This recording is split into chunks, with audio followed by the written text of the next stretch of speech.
All right, welcome back to the Meat Shed on the Primal Meat Stead. Okay, so today I'm gonna show you. I got two butts right here, two Boston butts, pork shoulders, pork roast, whatever you want to call it, pork shoulders right here. Two ways that I like to cook it. All right, so the first way is everybody's favorite way, right? You get your shoulder, bone in, you score the fat, and you slow cook it on the grill, or you can put it in a crock pot, slow cook it all day long, which is delicious because you can get some good, nice barbecue pulled pork. One thing a lot of people don't know about, though, is the fact there's these beautiful things called pork steaks. So I'm going to cut one for you right now. We're going to get a big hunker. I'm just going to square off the end.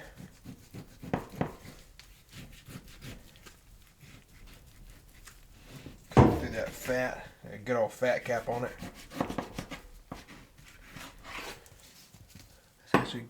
Pretty decent. So the bone stops about right here. So you have a good, I would say, 3 inches.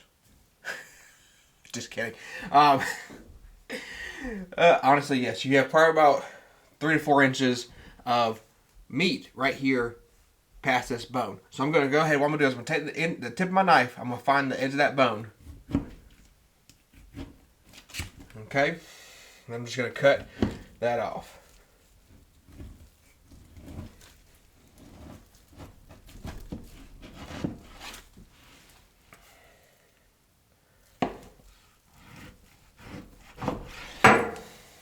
There you are. You're left with a good bone-in, small little bone-in pork shoulder that you can just throw crock pot. Real simple meal, real quick. For the family, you want some good pulled pork real quick where you don't want to have to smoke it all day long. Throw that small little thing in and it'll be ready, in a couple hours. You got your squared up each end. You got your little honk. You can trim off this fat. It has a lot. You don't want a lot on your pork steaks as you're cooking because that fat has to render down.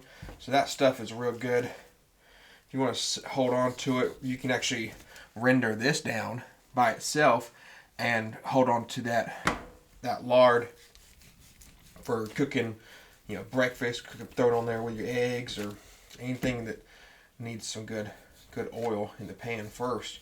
This lard is delicious for that. But trimmed up the fat. Now you literally just whatever size steaks you want. I usually do about 2 fingers, so I'll get a real small piece and I'll add to my little trimming. So I'll get 2 decent size steaks out of here.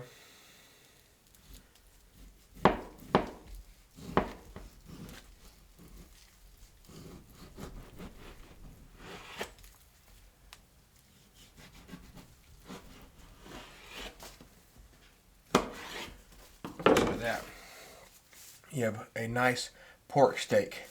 And this is actually what we're going to cook tonight.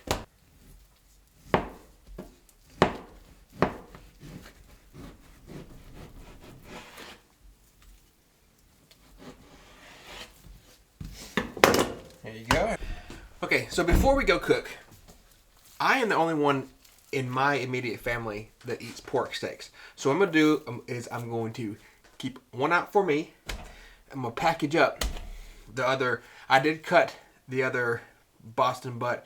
I like to package it up using my Avid Armor chamber sealer. This thing is awesome. I do have a code. It's WBH10. Because that's a lot of hunking meat for one person.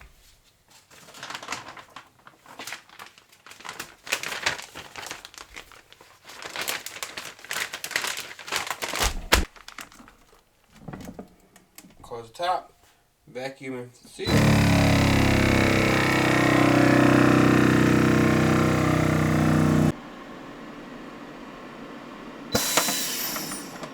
Alright, we're packaged up. Let's head to the house and get everything ready for pork steak.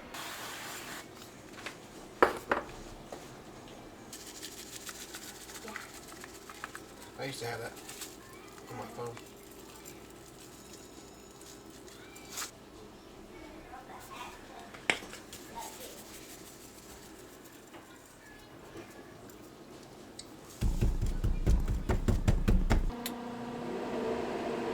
As a binder, I sprayed it with olive oil. Then I use my Kinder's Buttery Steakhouse, which is delicious. But I also mix it with my honey habanero rub as well. So, just turn the grill on, it's at 365, it's warming up. Super simple. Gonna throw the steak on there, cook it to an internal temp about 145, 150, which would be right about medium well. So, I'll show you how it looks. I do have one secret whenever I am cooking my pork steaks. You ready for it? Come here. I'll tell you when I do it. You waited long enough. Yeah, the sun's going down. The sun's going down, it's getting real low. So, when I'm cooking chicken or pork, I like to baste it as it cooks. So what I'm using is tarragon vinegar and brown sugar.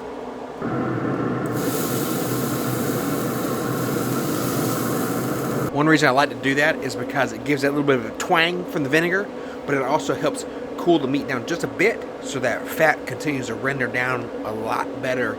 Gives you a nice juiciness.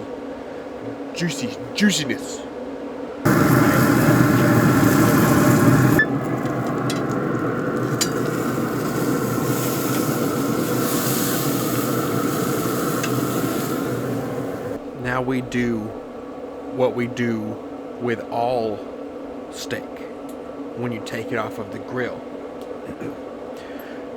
You let it rest, okay?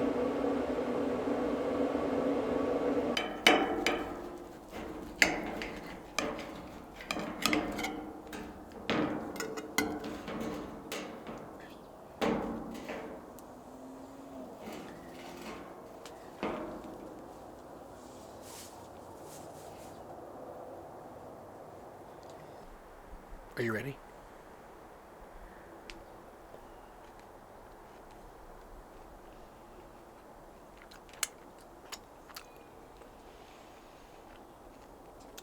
Perfect. Hey, that's all there is to it. Appreciate you hanging out.